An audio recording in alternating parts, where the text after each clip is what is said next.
हरियाणा के कैबिनेट मंत्री कमल गुप्ता ने प्रदेश सरकार से हिसाब मांग रही कांग्रेस पर पलटवार किया और कहा कि कांग्रेस ने अपने कार्यकाल में कोई काम किया नहीं, देश को बंटवारा और जम्मू कश्मीर को धारा 370 दी।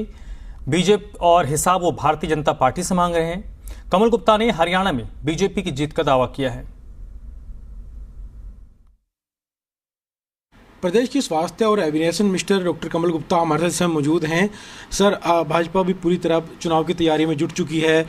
जिस तरह से कांग्रेस अपना प्रचार कर रही है, हरियाणा मांगे हिसाब यात्रा चला रही है और भी कई कार्यक्रम हैं, तो हरियाणा भाजपा किस तरह तैयारी कर रही है, किस रणनीति के तहत जो है लोगों के बीच भाजपा जा रही है? नमस्कार। देखिए, हिसाब तो जिनकी बही फटी हुई है वो हमसे हिसाब मांगते हैं। कांग्रेस कौन सा हिसाब मांगती है? देश को तोड़ने का हिसाब मांगती है। जब देश 1947 में आज़ाद हुआ तो उसकी वजह से, उस वक़्त के हुक्मरानों की वजह से देश में पूर्वी पाकिस्तान बना, पश्चिमी पाकिस्तान बना। जम्मू कश्मीर राजा हरि सिंह ने हिंदुस्तान को दिया। उसका 78,000 वर्ग किलोमीटर आज भी पाकिस्तान ने अपने कब्जे में कर रखा है। ये कब्जा भी उन्होंने ही करवाने का काम किया और रही सही कसर तब तोड़ दी जब उन्होंने बाकी जम्मू कश्मीर में धारा 370 लगा दी। किस चीज़ का हिसाब दें? हम भगवान राम का मंदिर जो 500 साल से नहीं बना था, हमने उसको बनाया, उसका हिसाब मांगेंगे वो? हमने धारा 370 को तोड़ा, इसका हिसाब मांगेंगे वो? हमने अंतर्राष्ट्रीय योग दिवस की बात की जिसको 190 देश मनाते हैं, इसका हिसाब मांगेंगे वो? किस किस चीज़ का हिसाब मांगेंगे? बेटी बचाओ बेटी पढ़ाओ की बात, कहाँ बहनों का, हमारा बेटियों का जो स्तर है वो 835 पर आ गया था, आज 950 हो गया है, इसका हिसाब मांगेंगे वो? आज खुले में शौच जो जाते थे, उन्होंने 60 साल राज किया, क्या किया उन्होंने स्वच्छता के बारे में? हमने हिंदुस्तान से खुले में शौच जाना बंद किया, इसका हिसाब मांगेंगे वो? सड़कें कितनी बनी, कितने नेशनल हाईवे बने, कितने स्टेट हाईवे बने, कितने वाटर वर्क्स बने, कितने फ्लाईओवर बने, किस चीज़ का हिसाब मांगेंगे वो?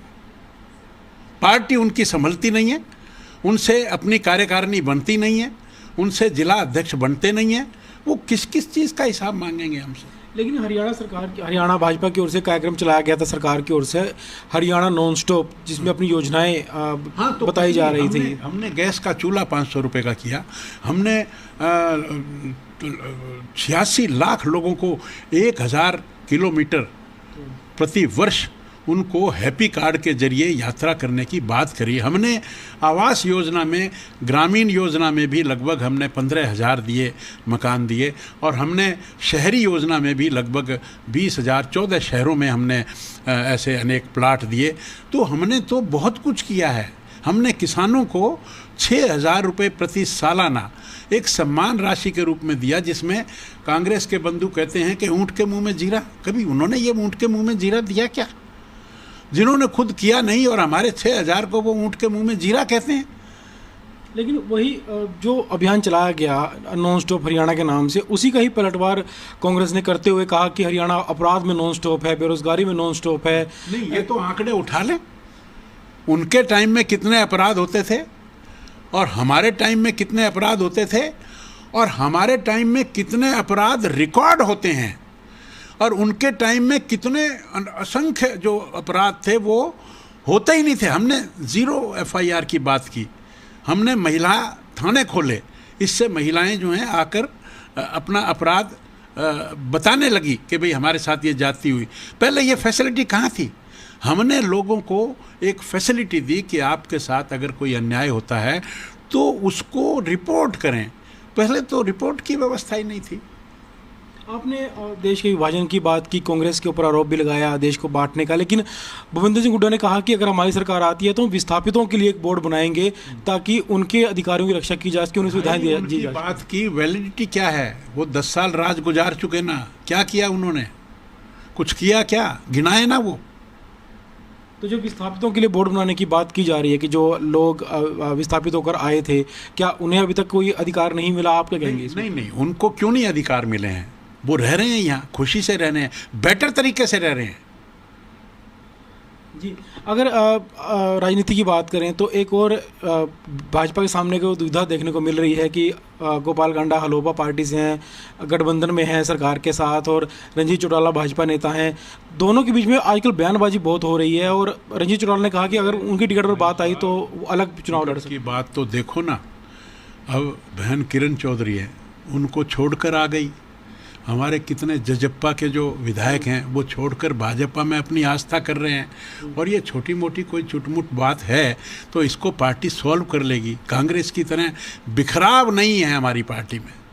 आपको कितने उदाहरण दूं, कितने लोग भारतीय जनता पार्टी में आ रहे हैं। किरण चौधरी का भी जिक्र किया, उन्होंने भी आज नामांकन राज्यसभा के लिए, और हालांकि उनका राज्यसभा जाना भी तय है क्योंकि कांग्रेस की ओर से कोई उम्मीदवार आया नहीं है। और खास बात ये रही कि जेजेपी के जो विधायक थे जो इस्तीफा दे चुके हैं या मौजूदा विधायक हैं, वो खुल के तौर पर गिरते हैं सवारी मैदानी जंग में। वो क्या गिरेगा जो घुटनों के बल चले। उन्होंने क्यों नहीं अपना कैंडिडेट खड़ा किया राज्यसभा में? कर सकते थे वो, लेकिन वो तो हार ही मान गए, वो तो मैदान ही छोड़ गए। मैदान छोड़ना मैं समझता हूँ कि सबसे शर्म की बात है। जी सर, एक आखिरी सवाल है कि टिकटों के बंटवारे को लेकर पार्टी क्या रणनीति अपना रही है, क्योंकि सैकड़ों हज़ार लोग भी अपना आवेदन करेंगे टिकट के लिए। सब लोग नेता चाहते हैं कि विधानसभा चुनाव लड़ें, लेकिन भाजपा किस तरह से अपनी रणनीति तैयार करेगी, किस हिसाब से टिकटों का बंटवारा करेगी, क्या कुछ इसके लिए तरीका अपनाया जाएगा? देखिए, ये काम नेतृत्व का है। नेतृत्व ने अपने कुछ बनाए होंगे सिस्टम, लेकिन हम बीजेपी के कार्यकर्ता होने के नाते अपने नेतृत्व पर पूरा विश्वास करते हैं। डेमोक्रेटिक पार्टी में बहुत सारे लोग टिकट के दावेदार हो सकते हैं, होना भी चाहिए, लेकिन 19 लोग अगर गए टिकट मांगने तो अच्छी बात यह है कि 19 में से जिस एक को टिकट मिले या उन 19 में से ना भी मिले, किसी 20वें को भी मिल जाए, तो वो 19 के 19 उसका सपोर्ट करते हुए वापस आएंगे। ये एक डेमोक्रेटिक और अनुशासनबद्ध पार्टी का काम है जो कि बीजेपी में है। तो इस बार जो है भाजपा गैर जाट के जो सवाल है राजनीति करने का, क्या वो भी सामने आएगा? हालांकि कांग्रेस इस पर आरोप जरूर लगाएगी भाजपा के ऊपर। कांग्रेस कुछ भी करे, लेकिन हम जाति की राजनीति नहीं करते हैं, हम विकास की राजनीति करते हैं। सर, एक और आखिरी सवाल जाते जाते, डॉक्टरों की हड़ताल भी चल रही है। रोहतक पीजीआई में जो कोलकाता में जो एक डॉक्टर की हत्या हुई थी, उसके खिलाफ जो है हड़ताल चल रही है और मरीजों को भी काफ़ी दिक्कत हो रही है। तो उसके लिए सरकार कुछ पहल कर रही है डॉक्टरों को समझाने के लिए? हमारी सरकार जो वेस्ट बंगाल की सरकार है, टीएमसी की सरकार के, उसकी तरह नहीं है। उसको तुरंत एक्शन लेना चाहिए था। अभी कुछ दिन पहले पीजीआई रोहतक में एक घटना घटी और उस घटना में हमने तुरंत जो कल्पिट था उसको कॉलेज से निकाला, उसकी जो डिग्री थी जिसमें वो कोर्स कर रहा था उससे निकाला और उसको उसी दिन बिहाइंड दी बार किया। और मैं वहाँ गया भी था पूरी रिपोर्ट लेने, और मुझे पता लगा उस दिन उसको 2 दिन का पुलिस को रिमांड भी मिला। इतना क्विक एक्शन अगर कोई होगा तो हमारी सरकार पूरी तरह से, पूरी तन्मयता से कल्पिट को किसी भी हालत में नहीं छोड़ेगी। और जहाँ तक लोगों का जो गुस्सा है वो जायज़ है। एक महिला डॉक्टर के खिलाफ और मल्टीपल गैंग रेप हो, उसकी आवाज़ उठाना तो जायज़ बनता है ना। और वहाँ की सरकार अगर उसको बचाने की कोशिश करेगी तो पूरा हिंदुस्तान इसके विरोध में खड़ा है, तो मैं भी खड़ा हूँ उसके विरोध में। शुक्रिया सर, धन्यवाद। तो ये थे प्रदेश के स्वास्थ्य और एविएशन मिनिस्टर डॉक्टर कमल गुप्ता, जिन्होंने राजनीति से जुड़े तमाम मुद्दों पर बात की। उन्होंने कहा कि जो कांग्रेस आज हरियाणा से हिसाब मांग रही है, सरकार से हिसाब मांग रही है, पहले वो अपना हिसाब दे कि उन्होंने प्रदेश के लिए क्या किया, बल्कि देश को बांटने का काम किया, धारा 370 लगाई। और भाजपा ने उन हालातों को सुधारने का काम किया। तो कांग्रेस किस बात का हिसाब भाजपा से मांग रही है और आने वाले चुनाव में भाजपा का प्रदर्शन शानदार रहेगा। बड़े जर्नलिस्ट राहुल धीमान के साथ विजय राणा, जी मीडिया, चंडीगढ़।